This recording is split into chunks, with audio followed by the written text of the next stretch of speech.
Hare Krishna all, and welcome to my second video.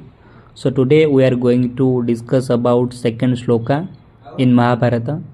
Second shloka is that Dushta tu pandavanekang vyudhang durjadhanastada acharya mupasangamya raja vachanang pravit.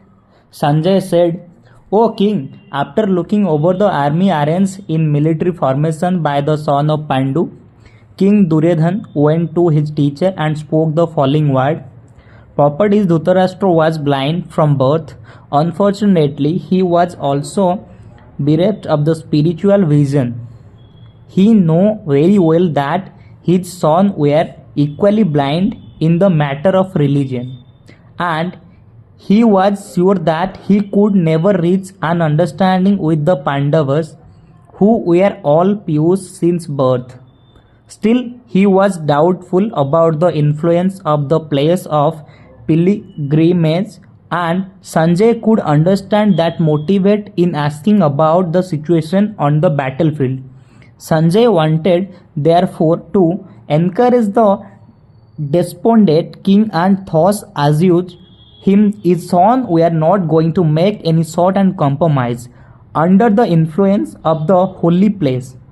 Sanjay therefore informed the king of that his son Duryodhana, after seeing the military force of Pandavas, at once went to the commander-in-chief Dronacharya to inform him to the real position. Although Duryodhana is mentioned as the king, he still had to go to the commander on account of the seriousness of the situation.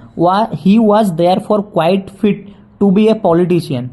But Duryodhana's diplomatic veneer could not disguise of the fear he felt when he was the military arrangement of the Pandavas. Third one is that Pasaitang Pandupotranang Macharya Mahati Chamu Vyudhang Drupadaputrenang Tabasvisanadhimata. O teacher, behold the great army of the son of Pandu, so expertly arranged by your intelligent discipline of the son of Drupad.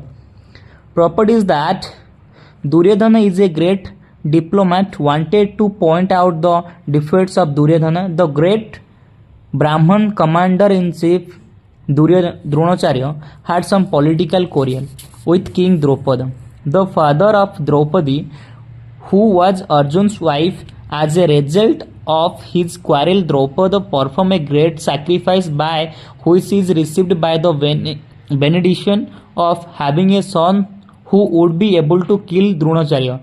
Dronacharya knew the perfectly well, and yet as a liberal Brahman, he did not hesitate to impart all his military secrets.